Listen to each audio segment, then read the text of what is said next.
Hi, everybody. Hello, I'm Ryan. I'm Bethany. And we are Ryan and Bethany Board Game Reviews. And today we're going to talk about Fossilis. Ah! Okay, this is designed by David Alberto Diaz. The artwork is by Apolline Etienne. And this is published by the Kids Table Board Games. All right, this game, oh my gosh. First of all, as you can tell, it's all about dinosaurs. What? If you are in, I can say, my age category or somewhere around there. My age category. which being, let's say, 30 to 70. 20 to 70 is my age category. No, the first time that you saw Jurassic Park come out in theaters or on VHS maybe, you were automatically decided that you wanted to become a paleontologist. It seemed like everybody in my class wanted to be a paleontologist after watching Jurassic Park. Well, guess what? Not everybody turned out that way. But when you're playing this game, that's what you get to do. You get to become a paleontologist. You are digging for these dinosaur bones. You are trying to, basically put together skeletons in order to create back these dinosaurs so you can score points. Let me show you what it looks like on the table. All right, here is our dig site for Fossilis. What we're going to do is we are going to take this bag full of all these different bones and even hammer tools. We're going to sprinkle it all around in there. Well, you can see all those, right? Well, we're going to change that by putting this sweet-looking lid on there, and we're going to shake it all up, all over the place. That way you don't know exactly where anything is. The next thing we're going to do is we're going to put this board inside there, so that way we can take the lid off instead of the next part of the board, which is all these tiles. We're just going to randomly put a whole bunch of tiles on here. Basically, all you have to do is make sure that these stones start there, and then you have all these clay and sand tiles all over the board.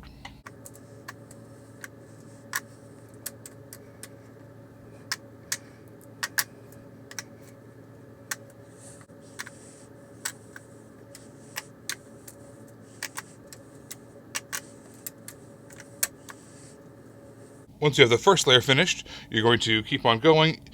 You don't put stones on top of stones. Make sure you leave out 3 of the sands. We're going to need to leave those out. Keep on filling this in. Something like that. All right, well, how are we going to get this out?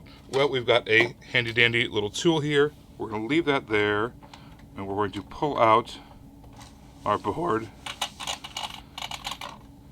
And leaves behind the tiles, which is really slick. Also, the pieces we just used flip over and become parts of the game as well. So let's look at these. We've got our score tracker here. We've also got kind of a little chart that shows all the different options that we can take on our turn. So you put your score markers over here. We also have some tiles that we're going to lay out there. In addition to mining for the bones themselves, we are also going to be trying to find these hammers. When you get the hammers, you're able to cash them in for one of these tiles. And these tiles can give you all kinds of different special abilities that can kind of help you out throughout the game, maybe get you even some victory points as well. Ultimately, this is what we're trying to achieve. These are the different dinosaur cards. At the bottom of the card, it tells you kind of a little bit of a recipe of what these different dinosaurs need in order to be completed. This one needs, for instance, like a tooth and a couple of hip bones in order to make that. This one needs maybe a couple of teeth and a rib cage in order to complete that. If by the end of the game you're only able to complete a partial one, you're going to get the points that are at the bottom here. So for instance, this one says a tooth is worth 4 points. And if you were to kind of add this all together, 4 plus 7 plus 7, that's only worth 18 points. However, if you're able to put the whole thing together, all the different ingredients, you're going to get 24 points. So as you can see, it's always better to complete an entire card rather than just a partial card. The exception to that is, across the top left of the cards here, there's these different little symbols. And here's your kind of player board as well. All those different symbols show up here. And there's going to be points awarded to anyone who has 3 or more of these individual symbols. And some are more rare than others, obviously. But for instance, if you get 3 of those kind of meat-eater things with carnivore symbols, you're going to get 3 points into the game. Also, whoever has the most in each category into the game is going to get extra points. So those kind of set collection little tags there at the top left corners are very important. This also gives you kind of some more information that tells you on your turn you can spend some energy, you can buy a card, and then you can claim 1 dinosaur to your lab. It also tells you how much points each bone is worth at the end of the game, how much plaster it takes to get out of the dig site, And this is where you're going to hold your special items that we grabbed from using those hammers. The first one is free. The second one actually costs you 2 points. You cover up the 2 points there. And the third one costs you an additional 4 points by covering that up. So that's your player aid. It's very, very helpful. You're going to use that constantly. I should also point out that there is a bonus here. If you collect all 9, it's an extra 12 points there. So tons and tons of points to be gotten from those different symbols. So our little chart here tells us what we can do for our actions. Each check mark is an action. So for instance, we have our plaster that's on our cards here. Each plaster you take costs 1 action. You can also move around the board, which I'll get to that. In fact, a lot of these actions have to do with the dig site. I'll get to all that as well. But yes, these are all the actions you can take. The heavier an item is, for instance, sand is only 1 action, clay is 2. It takes 3 actions to slide around a stone. And then to actually dig at the dig site, it costs 1 action plus however much plaster it takes for that particular bone, again, based off of our chart here. There's a certain amount of plaster on these event cards based off the number of players. Once all that plaster has been removed, then we do whatever the event says. This particular one says it's a junk sale. Start from the active player. In turn order, each player picks one of the cards from the market, gives it to the player on the left, adds a fresh card to the market from the appropriate deck. So you get some free cards, which is great. And then you're going to add on more plaster. The same thing's going to happen later on. Once that deck runs out, you go to the next event card. Once all the event cards run out, you put on the last bit of plaster. Once that runs out, the game ends. All right, let's get back to the dig site. This is where the majority of our actions are going to happen. One thing we can do for an action, we can move up to 2 spots. You can go 1, 2, and you can move diagonally when you're at the dig site. The next thing you can do is you can slide things around. So for instance, to sort of slide a sand that you're adjacent to, so you'd have to be, let's say, either on it or next to it, it would cost you 1 action. If you wanted to move some clay around, let's say we were here, move that, it would be 2 actions. If you wanted to move stone, it would be 3 actions. Again, it'd have to be either on it or next to it. Let's say we were there. What happens when we move this stone, there's a sand over here. It's going to push that off the edge. This is a couple things for us. We get to gather this, and there's some resources on this. We're going to be able to use those to buy cards, which I'll show you here in a moment.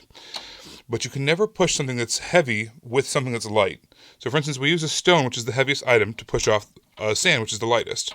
But let's say right here we have a clay up against a stone. We could not push that. That is not a legal play.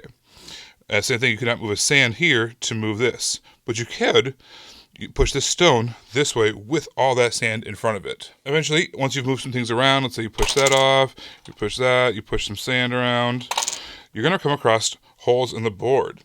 Now you can start doing some digging. This particular one is empty, just because, again, it's random. Let's say we push these around. We're going to keep on digging until we find something. Let's push the stone down. I'm just making all this up, by the way. Trying to find some stone. This is such a bad... Okay, here we go. Finally, we've got a spot with some bones in it. Let's kind of take a peek in there. You kind of see we've got some bones way down in there. And now it's going to take an action to get them out, along with the necessary plaster. All right, so we've got some tweezers. We're going to be able to dig in there. This particular bone, this is going to cost us 3 plaster plus an action. In order to get that out, we get to place that on our board. Players themselves can get knocked off the board as well. For instance, if green used this to push this, then purple would fall off the board. It would cost an action to hop back on the board. Also, if you wanted to, let's say, get from here to over there, you can add on a tile back on for an action, so that way you can kind of move around a little easier. So those are the actions that you can do on the board. You can move around. If you get pushed off, you can hop back on. You can add sand back on for an action, and then you can slide around the stone, clay, and the sand for the various action points. And of course, you can dig up dinosaur bones. After you've taken your actions, you're going to get a chance to purchase one of these cards. We have tools and supplies. Some of them are going to come with victory points, like this one does here, and these ones over here at the top left. But they're all going to give you some special abilities. And this is the cost along the bottom here on all the different cards. So the way we're going to purchase those cards is, we've got these tiles that we kind of pushed off the edge. That's going to be our resources that we use to buy these cards. This one in particular gives us 2 of the eggs plus a paw print. We're going to be able to purchase something like this with those 2 eggs. Now the paw print's going to go wasted basically because you can kind of overpay for them. You don't get change back essentially. But you're able to take this card and do whatever its special ability is. There's all different tools that give you a ton of different special abilities. The supplies are going to be things like plaster, maybe some victory points. You could even get some bones out of there. There's a whole bunch of victory points, 6 points. So a lot of different things that you can buy from these tools and supply cards to help you out. And the last thing you can do on your turn is you can claim dinosaurs into your lab. That is what it's called when you claim one of the dinosaurs by not having all the ingredients that you need. Once you've completed a full dinosaur and you have all the ingredients, and you can do that at any point in your turn by cashing in the bones that you've collected, then you're going to get those victory points, those set collection things at the end of the game. You're going to flip that over, put it next to your board. Again, the game is going to end once 4 of those big piles of plaster have run out and all the event cards that you had them on top of are activated. At the end of all that, you're going to count up your victory points from all your dinosaurs, from all the different set collection things that you gathered, and from your cards, and whoever has the most points wins the game. If you've watched our channel for any length of time, you know that I'm a huge fan of things that serve dual purposes in games, like cards that you can use them in 2 or sometimes even 3 different ways. I'm a huge fan of that. So obviously, I loved the fact that the 2 components that you use to set up the game, that board and that tiny board to pull everything off, I love that that's just not a gimmick and that that's just there to pull that off, but when you flip that over, it's part of the game for the rest of it. You keep track of what's happening. It helps you know like what you can do with your points that you have. That track right there, it keeps all like the special tool cards, and it has where the plaster is. So I just thought it was awesome that it wasn't just a gimmick to get the game set up, but it actually served a purpose in the game later on. I like how you can dig for bones, as you try to do to score points, but you can also dig for these hammers that you can turn in for these special ability tiles. Those special ability tiles are fantastic, let you give some kind of rule-breaking things, get you extra actions, those kinds of things. But the more you get of them, you actually have to weigh and measure. You actually lose victory points the more you gather. And so you have to think about it. Like, is it really worth it to get this extra tile? Boy, if I get it, then I'll be able to do some amazing actions in the future. But if I don't, I'll have these victory points left for at the end of the game. Weighing and measure those, making those decisions are really, really fun. And getting those special combos between all the different special ability tiles is a lot of fun.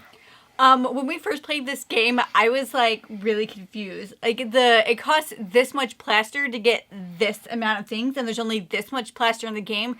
But I need like 4 times as much as that to get all the dinosaurs I want. Like you just can't do it all. So I really liked that tug and pull of, am I going to use these resources? And there's ways that you can get more plaster as well. But am I going to use these resources to score the full points for the dinosaurs, because that's something you can do, and some of them are worth a ton of points, or am I going to get the small points from the dinosaurs so I can score all of those set collection bonuses at the end? So I really like how there is this kind of tug and pull of how you're going to use your resources, whether you're trying to get the big boss points or you're trying to get all those little set collection points that are going to add up at the end of the game, or you can just do both like I do.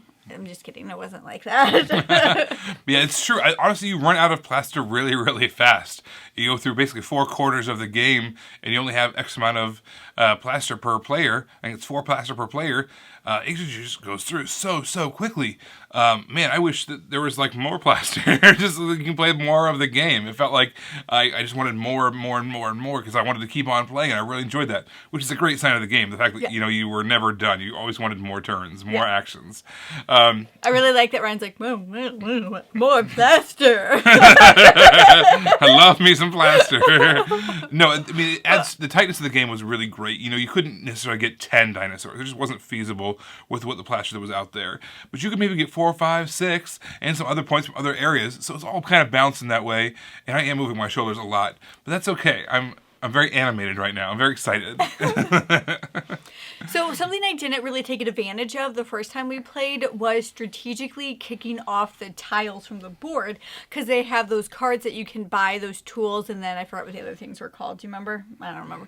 Anyway, there's those cards that you can get that either give you abilities or give you points, and I really wasn't utilizing kicking off certain tiles in order to get certain cards, and you definitely should and can do that. I was just willy-nilly kicking stuff off, and then I realized, wait, I can be strategic about this, because the chances of things being anywhere on the board are really anything, right? The chances are equal for all the different sections on the board with how you set it up. So you really want to focus on pushing off those certain things off the board so you can get extra abilities to do more in the game. You guys, this is a really interesting game. I enjoyed it quite a bit. One thing I do want to point out, though, is that the way the wells work, the way that you have where all the bones and things lie, it's really deep. You can't really see inside there. So what you have to do sometimes is you have to kind of pull the whole board to you and like look down inside there.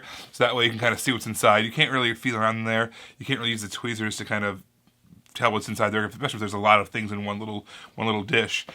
But that's like kind of a nitpicky thing. It doesn't change the game at all, other than you just have to kind of move things around a little bit and be careful you don't knock things over. But this is a really interesting game.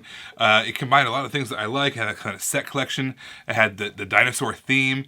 It had the pushing and pulling mechanism of the board, moving the sand and the tiles around. That was really, really cool. And the ability to buy cards. And obviously the recipe building with the different dinosaurs and the bones you need to fulfill in order to score them. This is a game that I think that if you have any kinds of those memories of those dinosaur themes from when you were younger, I think that you would really get a kick out of this. And even if you don't, it's still beyond the theme. It's got some really fun mechanisms and some fantastic bits.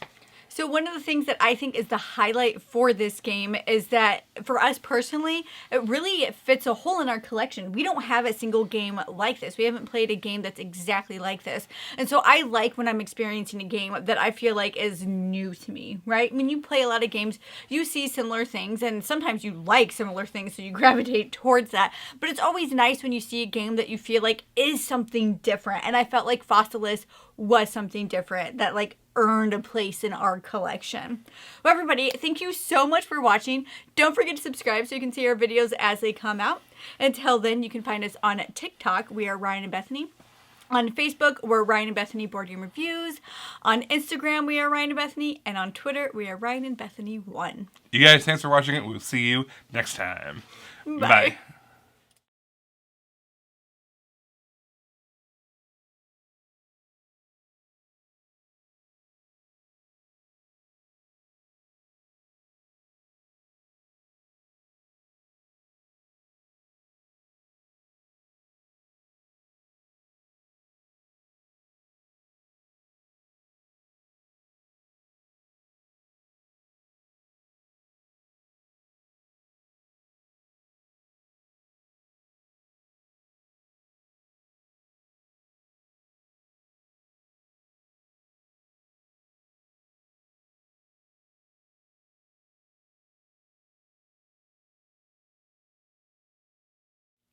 I am a huge... Really? Are you now?